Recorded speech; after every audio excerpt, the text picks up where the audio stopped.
The 2021 season has come to an end, and that means it is time to dive into the offseason. But before we do that, obviously we have to go over what happened in the league, the standings, the player stats, the league leaders, the award winners, the playoffs, all that jazz, and then we will be hopping into the offseason. So first things first, the standings. In the National League side of things, in the East Division, the Phillies won the division with 100+ wins, while the Nationals were in second place with 96, and the New York Mets still had a good year. They just did not have quite enough to make the playoffs. In the NL Central, that division remains an absolute slaughterhouse. The Reds won the division with 93 wins, Cubs right on their tail with 92, and then the Cardinals with 86, and the Pirates with 80 wins, while the Brewers, they were just the one team that stunk it up in that division. And now taking a look at the National League West, yet another year where it looks exactly the same. Dodgers easily win the division. We finish in second, even though we're nowhere near the Dodgers. And then the wild card was won by the Nats and the Cubs, while the Mets missed out by just one game. We actually ended our season against the Cubs, which you saw in the previous episode. If we did not lose that final series, you saw us beat the Cubs, but the other two games in the series we lost.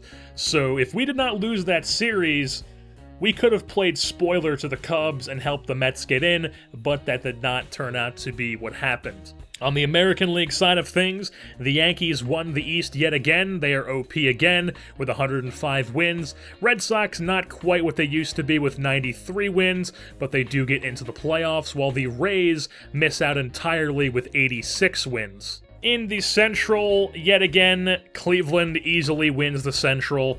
104 wins. They continue being a regular season powerhouse in this franchise.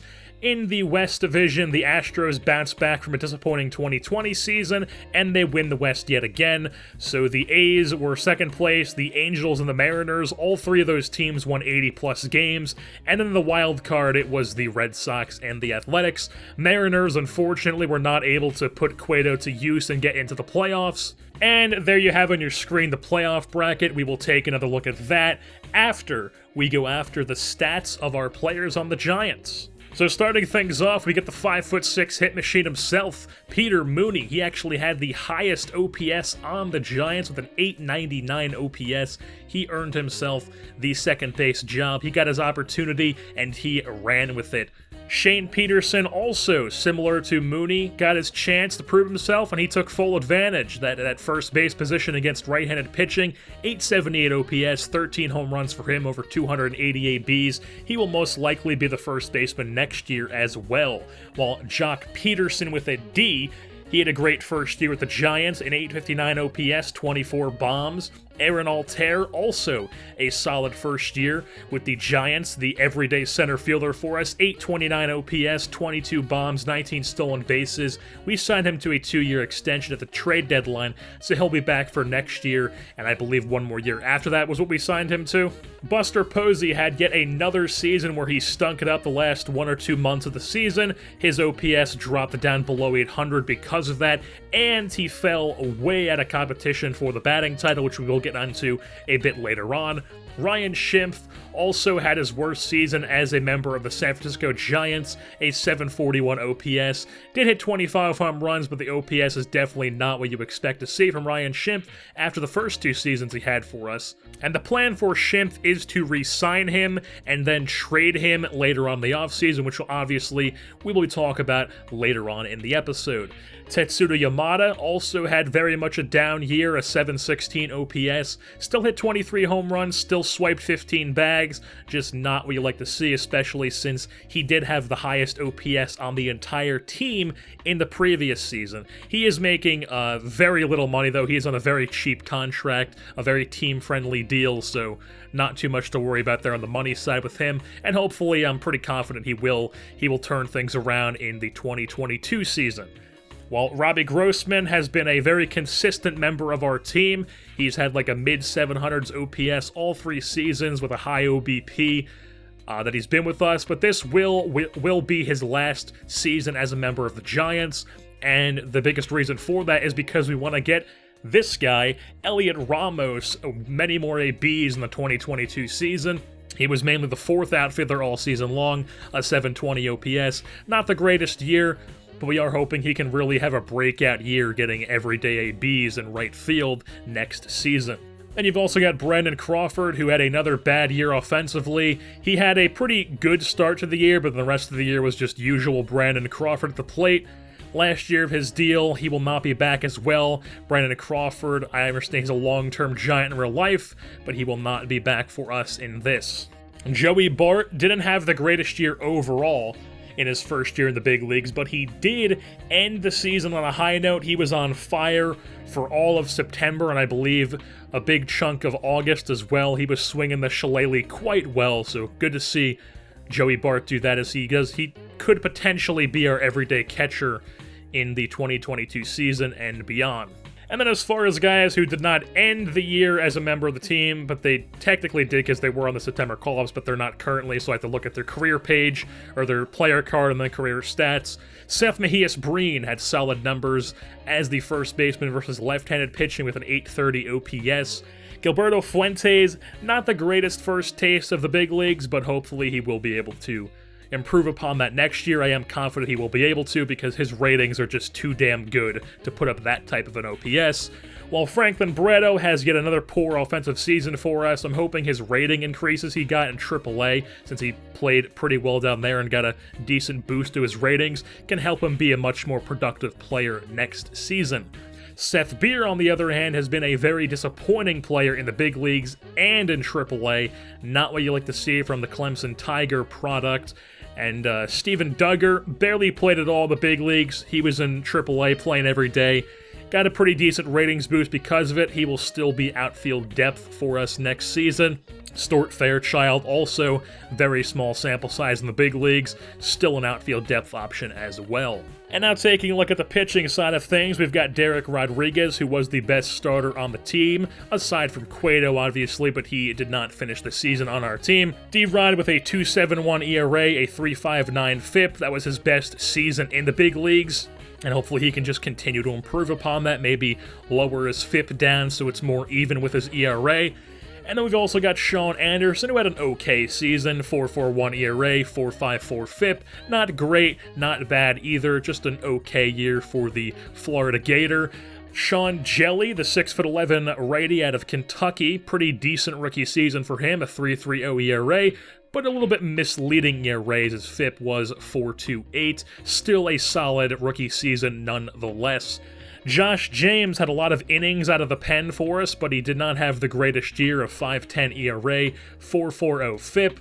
Not quite as much of a control issue as he had last season, though, so that is something you'd like to see that he improved upon. Tanner Scott had an okay year, 4.27 ERA, 3.77 FIP. He did strike out a lot of batters, though. 90 strikeouts over 71 2/3 innings pitched. So that's really what he does. He strikes out people because he has filthy stuff, but he still did not strike out as many batters as TJ Trejo did. He struck out a lot of batters. 95 strikeouts over 69 2/3 innings pitched, a 4.39 ERA, a 3.92 FIP. Okay ERA and FIP numbers, but the strikeouts are really what stand out. I'm hoping next year he can really, truly take that step to being a great reliever for us and being a huge part of our bullpen. While Reyes Maranta, also in that same vein of striking out a lot of batters, I do want him to get some of the load taken off because he's really by far the best reliever in our bullpen. So heading into the offseason, one of my plans is to improve the bullpen at least a little bit so he's not just the guy in every opportunity where he's flat out the best guy to be out there. Because this next guy, Trevor Gott, is not the ideal eighth inning guy, that's what he was this season. He had a decent year, 3.18 ERA, 3.97 FIP, but he doesn't really strike at anybody. He's not overpowering. He just kind of keeps the ball in play, doesn't allow a lot of hits, doesn't allow a lot of home runs. Not really a true eighth inning guy, and I do not want him to have that role next season for us. Braylon Marquez, he pitched decently well, 3.65 ERA, 4.71 FIP over 66 2/3 innings pitched. while Jay Groom, not the greatest numbers for him, a 4.91 ERA, 4.77 FIP, and only 36 strikeouts over 51 and a third innings pitched. Very low strikeout numbers, pretty high ERA and FIP, not what you like to see from Jay Groom there. Obviously not the biggest sample size though, so not really too much to worry about. While Tommy Kahnle was not impressive at all for us coming over from the Yankees, he still does have 1 year of team control left, so he'll be back next season. While Chaz Rowe also was not impressive, but he doesn't have any more team control, so he'll be getting let walk into the offseason, into free agency. He'll be with somebody else. But before we get on to that, we do have the league leaders and the awards to go over. So the league leaders in the National League, the home run side of things, it was Nolan Arenado, clear away the best home run hitter in the National League this year, 48 bombs, and then behind him were DeYoung and Harper tied for 39. After them, you had guys like Chris Bryant, Jung-Ho Kang, Rhys Hoskins, Corey Seager, Travis Shaw, even Brandon Nimmo's on that list. The OPS leader was Nolan Arenado. The WAR leader was actually Dansby Swanson with a 7.1 WAR. Behind him was Machado with a 7 WAR, even 7, and then behind him with a 6.8 was Javier Baez from the Cubs. In the ERA, Luis Castillo and Jack Flaherty, both pitching in the NL Central, had a 1.99 ERA to lead the National League. The strikeout leader was Luis Severino, also pitching in the Central, 251 strikeouts. And then the WAR leader was Noah Syndergaard with a 6.2 WAR. Now looking at the American League side of things, JD Martinez led the league in home runs with 51 bombs. After that it was Castellanos from the Tigers with 46, Eloy Jimenez with 43, Trout and Bregman were tied with 42, and then Chris Davis from the Astros had 40. While the slugging percentage leader was Mike Trout with a absurd 728 slugging percentage, and an even more absurd 1,170 OPS. Obviously, he had the highest WAR with a insane 12.7 WAR. Mike Trout is just a cheat code, while Hyun-Jin Ryu actually led the American League in wins as a reliever. He had 23 wins on the season as a reliever who pitched 164 innings with the Yankees, because for whatever reason, the way this game uses long relievers is it just uses them by far more than anybody else in your bullpen, and it basically uses them as like a sixth starter, but not really. It gives them basically the same amount of innings as a lot of your starting pitchers. And then the American League ERA leader was Madison Bumgarner, the former Giant, with a 2.10 ERA with the Athletics. The strikeout leader was Jose Berrios of the Twins with 264 strikeouts, and then the pitching leader for WAR was Chris Sale with a 7.3, and then Jose Berrios with a 6.9. The award winners on the National League side of things, the MVP was Bryce Harper of the Phillies, the Cy Young was Jacob deGrom of the Mets, the batting title went to Jose Martinez of the Cardinals. Posey fell all the way down to 10th in that leaderboard, while the reliever of the year was a former Giant in the Cub, Will Smith, and the National League Rookie of the Year was none other than the 5'6" hit machine Peter Mooney. The 30-year-old rookie played enough games, had enough ABs, and he was far and away the best rookie out there as a 30-year-old. So Peter Mooney, very good year for him, tops it off with the Rookie of the Year award. And then Buster Posey, despite not having the greatest end to his season, he did get the Gold Glove at the catcher position, while Harrison Bader and his gorgeous flow does get the Gold Glove in center field for the Cardinals. He's probably going to have a pretty decent amount of those in real life as well, so good to see Harrison Bader in-game is also represented well. And now on the American League side of things, their MVP was JD Martinez of the Red Sox. Their Cy Young winner was Jose Berrios, who is actually a 99 overall now. He has become an insane pitcher for the Minnesota Twins. Hopefully he can help dethrone those Cleveland Indians and get just somebody else to win that AL Central division. The reliever of the year was Aroldis Chapman of the Yankees. The rookie of the year was Mariano Campillo of the Oakland Athletics. He's just one of those solid C potential guys who was ready right away, and he got his opportunity and he performed for the A's. while the pitcher Gold Glove went to Tanaka, and if you've ever watched Tanaka field his position, that is definitely not surprising at all. The guy is a wizard defensively. Matt Chapman, also not surprising, wins the third base Gold Glove. Francisco Lindor, who has dominated the shortstop Gold Glove position in this franchise, wins yet another one. Jackie Bradley Jr., not Junie, what am I saying, wins the Gold Glove in center field. And then Randall Grichuk, since Mookie Betts is no more in the American League, Randall Grichuk gets the Gold Glove in right field, and it is good that he is able to play good defensively because he has been bad offensively for the Blue Jays, which is definitely not what you like to see for Grichuk, but nonetheless, he does win the Gold Glove. And now we take a second look at the playoff bracket. There you have it. The New York Yankees win the World Series in the 2021 season in 6 games over the Washington Nationals, who actually came all the way from the wild card spot. Yankees pretty much had their way with everybody. They beat Oakland easily in the ALDS. They beat the Indians 4-2 in the ALDS, or the ALCS, after the Indians swept the Astros in the ALDS. And then they beat the Nationals in 6 games, like I said. But the Nationals did actually have a pretty good NLCS. They won in 7 games over the Dodgers. The Dodgers swept the Reds, while the Nationals swept the Phillies in the NLDS after the Nationals beat the Cubs in that wild card game. And as far as the award winners in the playoffs, the World Series MVP was none other than Luke Voit. My guy wins the World Series MVP. The American League playoff MVP was Miguel Andujar. Not so much my guy.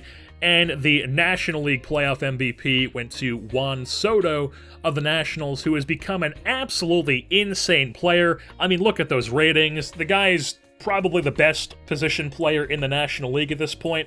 At least on the offensive side, he has to be with those ratings. And now we move on to the actual off-season portion of this episode, and starting things off with, of course, the retirements, which there actually weren't too many notables to go over, just a couple guys to note. Dustin Pedroia, he retired for the Red Sox. He actually spent the year in Double-A because MLB The Show logic. Zach Greinke retired. He was with the D-backs all year long, just not the greatest year for them. Yadier Molina was in free agency all year because nobody wanted him, so he decided to call it quits. Evan Longoria, also, same deal with Molina. He retired, and then also so did Jeff Samardzija. And out of all the people who retired, no one made the Hall of Fame. I don't have any opinions on that because I literally could not care any less about Hall of Fame talk. But if you have an opinion about that, then there is your way to feel about it, that none of the guys who retired made the Hall of Fame. And before we actually get into the re-sign phase, we do have a staff to sign, as our contract with our third base coach ran up, and we went out and picked up Eric Young Sr., who will be our third base coach. His age in-game is definitely a few years off, but I'm quite sure that's supposed to be Eric Young Sr., who, just a quick little fun fact about Eric Young Sr., he is a New Brunswick, New Jersey guy through and through, born and raised in New Brunswick, went to New Brunswick High School, went to Rutgers, which is in New Brunswick, and then he made it to the big leagues. When he was actually at Rutgers, he was a 2-sport athlete as well. He played baseball, and he was a wide receiver for the Scarlet Knights as well. There is your New Jersey guy fun facts with Jersey born. And now, let's move on to the re-sign phase. So obviously, I'm not going to go over every single player that we've re-signed, because that would take forever. I'm just going to show you guys the notables who we re-signed, and then also the notables of people who we let walk. So the guys who we let walk are Brandon Crawford, Chaz Rowe, Kyle Seager. Obviously, I don't think anybody thought I would bring him back. Robbie Grossman, and then the minor league guys, you got Zach Green, Ray Black, we're finally giving up on him. Steve Abbott is a former draft pick of ours from this franchise. He was a D potential, never going to be anything, so he was let walk. And Leandro Diaz is a C potential, but he has no good hitting ratings. He's got decent fielding and decent speed, but he's got a noodle arm. Just not really that special of a prospect, and we've already got an overloaded outfield in the minors as well, so he was just let walk. And then on the re-sign side of things, we had Buster Posey, who we hit with a qualifying offer and a normal contract offer, so if he accepts the qualifying offer, that's cool. If he declines the qualifying offer, then he can sign for less, or we'll get a draft pick for him, either of which I'm cool with. And now for the notables that we re-signed. Obviously, we brought back the 2021 National League Rookie of the Year in Peter Mooney. He was re-signed to a 2-year deal. The plan is for him to be the starting second baseman yet again for us. Sean Anderson was re-signed to a 3-year deal because there was no really any difference between signing him to a 2-year deal and 3-year deal with the money-wise. He still has obviously a bunch of years of team control anyways, and we're just buying at arbitration, so 3-year deal for him. Joey Bart signed to a 2-year deal. Elliot Ramos to a 2-year deal. Gilberto Fuentes to a 2-year deal. And you guessed it, Josh James to a 2-year deal. While Ryan Schimpf to a 1-year deal because, like I mentioned earlier, the plan with him is to sign him and trade him, which we will do later on in the episode. And now we move on to free agency, where on your screen right now you are seeing the top free agents available, and it was actually a pretty darn good free agent class. You got names like Francisco Lindor, Chris Bryant, Noah Syndergaard, JD Martinez, Matt Chapman, Trevor Story, Corey Seager, Javier Baez, Kyle Schwarber, Miguel Sano, Ender Inciarte, as well as other names as well. And on your screen right now you see our budget. We've got some money to spend because the highest paid player on our team is Jock Peterson, who is only making $9.5 million for one more season. After him, you've got guys like Aaron Altair making $5 million, Derek Rodriguez making $4 million, Moranta making $3 million, chump change for a Major League Baseball franchise, so we've got some money in our pockets to spend. And the first thing we wanted to do was go out and get one of these big-name shortstops. So the best one available in my mind was Francisco Lindor, so we tried to get him. He has had an OPS above 900 in all 3 seasons of this franchise. I thought we offered him a solid contract, but he decided to sign for less money per year, but more years with the Philadelphia Phillies. No clue how they have any money to sign anybody since they've already obviously signed Harper. They already have Anthony Rendon, who they give a big contract to. I think they have another one that I'm missing as well. But nonetheless, they have a lot of big contracts on their team, and now Lindor is another one for them. So we miss out on Lindor. I felt like the next guy who I wanted to go out and go after was Corey Seager, who has very good ratings in game. He's still only 27 years old, and for whatever reason, he did not play well at all in 2019 and 2020. He had an 863 OPS this past season, though. And at first, we offered him an 8-year deal, but then Cleveland came in and was like, hey, we're going to replace Lindor with Corey Seager. And I was like, nah. We're going to offer him a 7-year deal. We're going to tweak it a bit, and then we're going to make sure that we have the top offer on him. But despite us having the top offer on him, he still chose Cleveland over us. So Cleveland did, in fact, replace Lindor with Corey Seager. Trevor Story was not an option for us because he actually re-signed with Colorado like one day after free agency opened. I simmed and it was just like he re-signed for like 6 or 7 years or whatever it was with Colorado. So instead, we went out and we tried to get Javier Baez, who is a great player, obviously, great ratings. He had the 3rd highest WAR in the National League, as I mentioned earlier on in the League Leaders section of the episode. He's had an OPS in the mid-800s all 3 seasons of this franchise. And we offered him a 5-year, $126 million deal. Then the Nationals came in, they were like, hey, we're going to offer you $2 million more. We're just going to one-up very slightly what the Giants are offering you. And we were like, nah. We're not missing out on another big-name shortstop. So we topped that by a decent chunk, and we got Javier Baez. So Javier Baez is going to be a member of the San Francisco Giants for the next 5 seasons. And we have ourselves a legitimate star, a legitimate stud on our ball club now. And now that we've signed Javi Baez, I do want to just go over what the free agency plan was going into the offseason. Obviously, what I said was we wanted to get one big-name shortstop. We got Baez, so we got that. We fulfilled that goal. The other ones was to get a solid number 1 and number 2 starter to go along with D-Rod.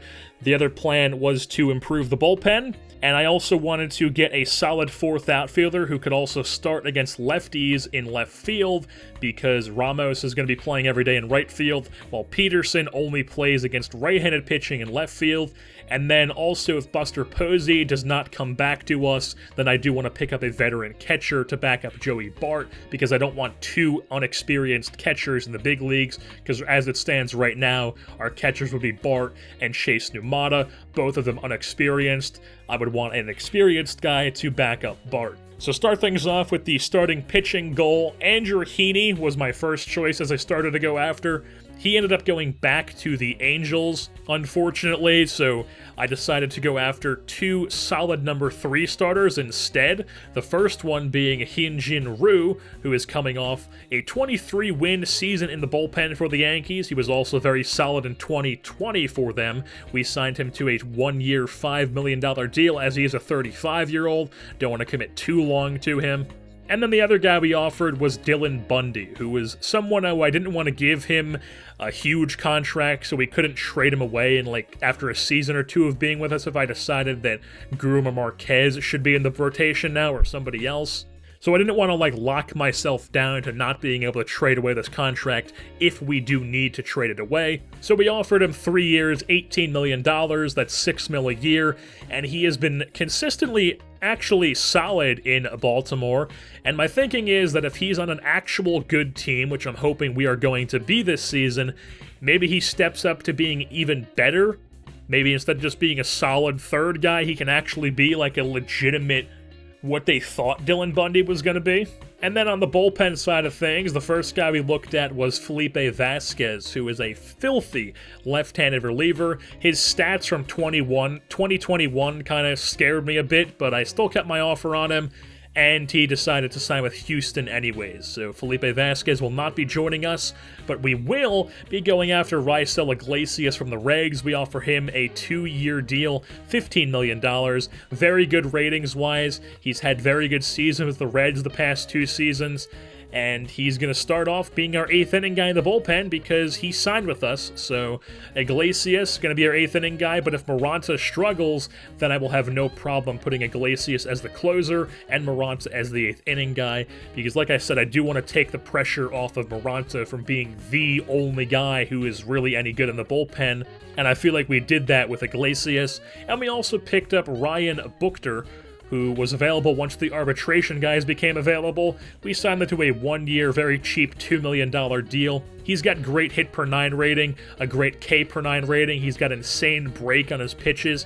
He has had control issues throughout his career, and he hasn't had the greatest years in Oakland the past 2 seasons. He is 35 years old. He's only making $2 million, so if he struggles, it's no big deal. We'll just DFA him. We've got a bunch of bullpen arms who can take over for him, and maybe even someone like Marquez or Groom could move to the bullpen while they're waiting to eventually take over as a rotation spot. We've got plenty of options, but hopefully Ryan Buchter is able to be a very solid bullpen guy for us. And then Buster Posey did indeed decline our qualifying offer and our contract offer, so we get a draft pick for him as he went to the New York Mets on a one-year deal. So Buster Posey, since he's gone, we wanted to go out and get a veteran catcher to back up Joey Bart, and my first option was Tucker Barnhart, who we offered a 1-year, $4.2 million contract to. He's a guy who walks a lot, he's got great discipline, he's got great blocking ratings, a great arm accuracy. I felt like he would be a very solid option to be Bart's backup, but unfortunately, he signed with the Nationals as they promised him a starting gig, and we only wanted him to be a backup. So Austin Romine was my next option. 1-year deal, $3.6 million. We promised him a platoon instead of depth, hoping that would guarantee signs with us, because I'm not going to offer him a starting gig, obviously. He is rated well defensively, he's got a very accurate arm, he hasn't played much over the past 3 seasons in this franchise, but he's a Cali guy. Figured, hey, let's bring him back to his home state, but the White Sox came in and were like, hey, we're going to give Austin Romine less money, but we're going to promise him the starting job. So I was like, okay, we're not going to do that, so we back out on Austin Romine, and we get our third option in Matt Wieters, who, interestingly enough, is another Georgia Tech catching product, just like Joey Bart. So we've got Joey Bart and another Georgia Tech product in Matt Wieters as our Major League catchers, as we signed him to a $2.7 million deal. Matt Wieters, a guy who has not simmed the greatest in this series. We don't really need him to be an outstanding catcher. He's there to provide experience to our backup catcher spot, and he can play a little bit if we do need him to as the backup. And then our other option, like I mentioned, was to get a fourth outfielder, and what we decided to do was to go after Cameron Maybin. He was my first choice to be that fourth outfielder / guy who plays against lefties in left field. I offered him a 1-year, $3.5 million deal. He is actually rated quite well in this game, and he's been a very consistent player for the Cleveland Indians, who have been a regular season powerhouse in this franchise. But unfortunately, he accepted less money to play for the Astros. I offered him a platoon spot, more money. They probably offered him a starting gig, so Cameron Maybin is going to be playing for the Astros. And then the other two guys who I looked at to be this fourth outfielder for us were either Andrew McCutchen or Yoenis Cespedes. Two veteran outfielders. McCutchen has very good hitting ratings. Defense isn't quite what it used to be, obviously, but still decent enough. He had two great seasons in Philly in 2019 and 2020, but then he got traded to Houston, and he struggled as a bench bat in 2021, while Cespedes has more pop than McCutchen, but I felt like he wasn't as good of an all-around player as McCutchen, so we went with McCutchen. This will be his second stint with the San Francisco Giants, a 1-year, $7 million deal for him. And then we also went out and got another veteran on a 1-year deal, because once the offseason was over and spring training started, there were still a few solid veterans available in free agency. One of them was Justin Turner, and I felt like he could fill a spot for us, and he is a very good player, so I do want to try to make the playoffs this season, and I feel like he's a guy who could help that happen. We signed him to a 1-year, $7.5 million deal. The plan for him is to play third base versus right-handed pitching, and then play first base versus left-handed pitching, since Shane Peterson's not going to be playing against lefties. Turner still obviously rated very well, and his lowest OPS he has had in the 3 seasons of this franchise was 818, and his highest was 911, so he's still an extremely good bat. Still a great player to have, and like I said, the plan is to try to get over that hump and get into the playoffs, and I feel like he is a guy who is helping us do that. So Justin Turner is going to be a member of the Giants for the 2022 season. And now let's take a look at some of the notable AI team signings around the league. We've got Noah Syndergaard, who signed with the Cincinnati Reds to a 9-year deal. Way less money than I would have expected him to sign for. Honestly, I'm sort of kicking myself over that one, because, I mean, if I could have offered him a 9-year deal for that much money and gotten him and D-Rod as our 1-2, that would have been sick, but I just didn't think of doing that, because whenever I would try to offer him, it'd be like, hey, I want like $95 million a year. You don't give me anything less than that, alright, pal? So I just didn't offer him, but I guess he goes and signs with the Reds anyways. He actually signed like the day after the qualifying offer. Guys decided if they wanted to sign their qualifying offer or not. I simmed one day, and then boom, he was with the Reds. Now the Reds have him and Luis Castillo, plus they have Alex Wood, who has been very good for them, and they have Hunter Green, who is starting to develop into a very good pitcher as well. So the Reds, they're going to be a legitimate threat in the National League. They also picked up Syndergaard's battery mate for the past few seasons in Wilson Ramos, the catcher from the Mets. Obviously more valued for his hitting, but he is going to be their starting catcher, while Mike Foltynewicz went to the Mets. And speaking of the Mets, they've actually done a solid job in free agency, as they added Foltynewicz despite losing Thor. They add to their rotation with a guy who's less money. He's still solid, though. They still have Jacob deGrom. Obviously, they have Mookie Betts. They picked him up last season. They replaced Wilson Ramos with Buster Posey. And they lost Michael Conforto, so they signed Josh Reddick, who is still a very solid player, to be the right fielder, or I would assume the right fielder, while Mookie Betts would finally move to center field on just a really cost-effective 1-year deal for Josh Reddick. And they've also got Brandon Nimmo, who has developed into an absolute stud for them. I know Jeff McNeil's been a stud for them. The Mets, they could actually finally make that push to being a playoff team this year in that National League East. While JD Martinez is also coming to the National League, he signed a 4-year deal with the Los Angeles Dodgers. He's going to actually have to play defense, though, which is a question mark, but undoubtedly he is an absolute stud batter that you want to have in your lineup, and he's going to be playing us quite a few times this season with that Dodgers ball club. The Red Sox added a few pieces as well. Roberto Osuna is now their best reliever. They picked him up on a 5-year deal.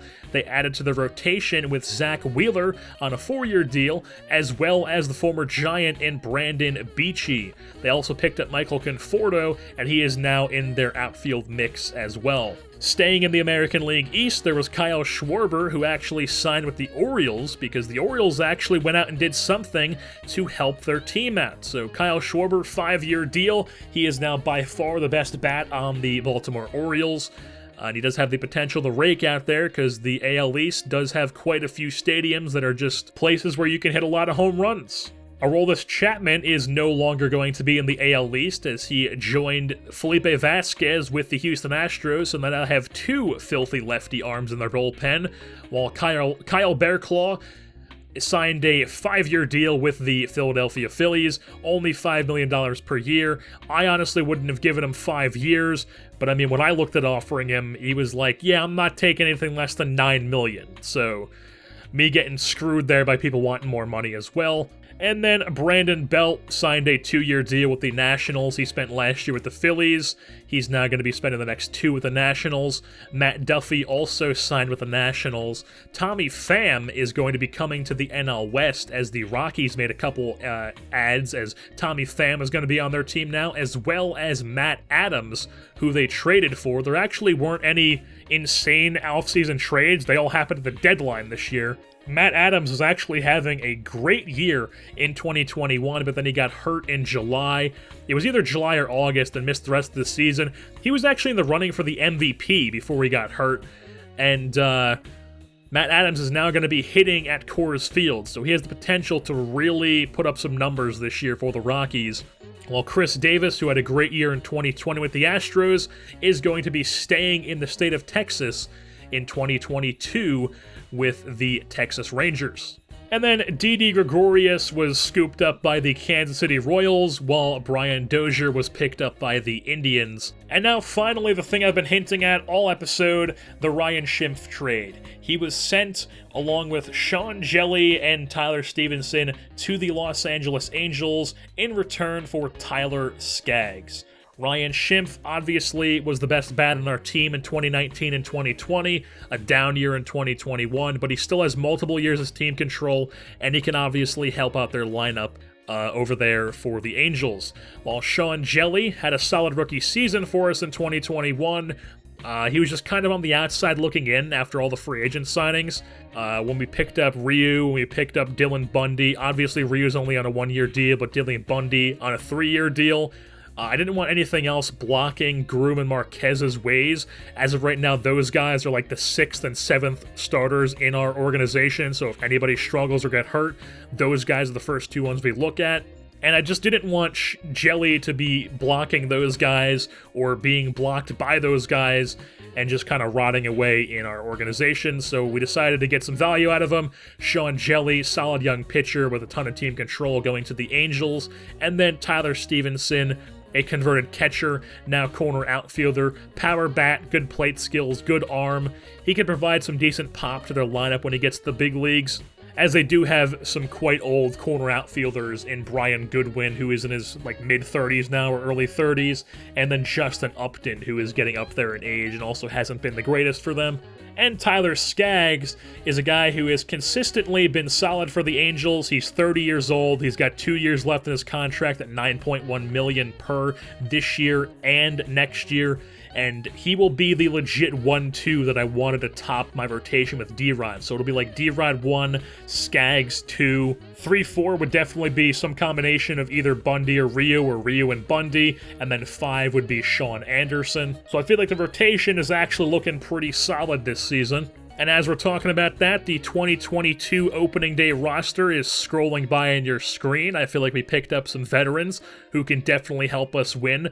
Obviously, guys like Ryu and McCutchen and Turner can only be relied on for 1 season to get us over that hump and finally get into the playoffs. But we also got young guys like Ramos and Fuentes and Bart and Anderson and Trejo, who have definitely developed nicely and are also ready to take that next step to being legitimate studs, I feel like. as well as other guys in the minor leagues who also are just right on the verge of getting their shot. I feel like we have a deep ball club. We could actually make a run in the playoffs this year, hopefully, that actually does come to fruition. And as that's scrolling by, you may have noticed that Tayron Guerrero is a member of our ball club, and that was because he was waived by the Miami Marlins at the end of spring training. He's a fireballer. He throws 100 miles an hour consistently.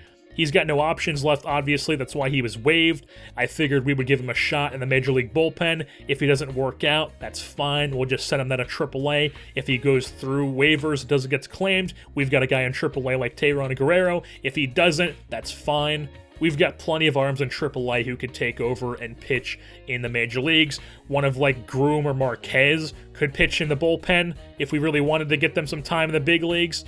And then we've also got plenty of bullpen arms because guys like Trevor Gott had to get sent down to AAA because of the signings we made in the offseason. And then we also made some number changes to some guys on our roster. The first notable one is Peter Mooney, who, as a request by pretty much everybody, because apparently people really want this, and I am a man of the people, at least sometimes, so Peter Mooney is going to be wearing number 56 for the 5'6" hit machine, while Javier Baez will be continuing to wear number 9 for us, and that means that Joey Bart is no longer going to be wearing number 9. He's going to be wearing number 19, which is something you see all the time. Someone wears a single-digit number, and then they just change it to, like, they add a 1, or they add a 2, or they add whatever number in front of it, and then they just continue wearing that number with a number in front of it.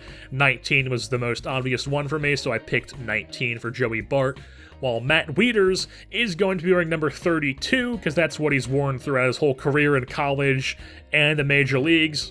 And as a result of that, Sean Anderson will be wearing number 64. He was 32 for us when he came up. He's wearing 64 in real life, so I figured, hey, just give him 64. And then Shane Peterson's no longer going to be wearing the rookie number of 71. He is going to be wearing number 12. We also made a change to Elliot Ramos's stance. It was Jim Aducci, I don't know how you say his name, I'm pretty sure it's Aducci. It wasn't quite accurate though, it was too open, not enough bend in the knees, not enough motion with his bat while he's doing his stance, while he's warming up for the pitch. So I decided to change his stance to prospect stance number 27, and I did a slight tweak to the front foot because prospect stance number 27 is a closed stance, while Ramos is more of an even, balanced stance, so I tried to get his front foot to be not as closed as the stance is, but it's pretty accurate. I feel like I've watched a few videos of him hitting in the minor leagues and some training and whatnot, and it does look to be quite accurate. But with that being said, that is going to wrap things up here for this edition of the San Francisco Giants franchise, the end of regular season, plus playoff review, plus off-season edition. And next episode, you will be seeing us start off on opening day against the Los Angeles Dodgers. Derek Rodriguez takes on Walker Buehler. Plus, you will also be seeing 2 other games, which I cannot tell you what games those are because I still need to play them, and even I don't know what those games are going to be. But with that being said, that's going to wrap things up. I've been your host, Jerseyborn, and I am saying, buying NBA 2K19 for $3 is a hilarious purchase, and you're damn right I did it.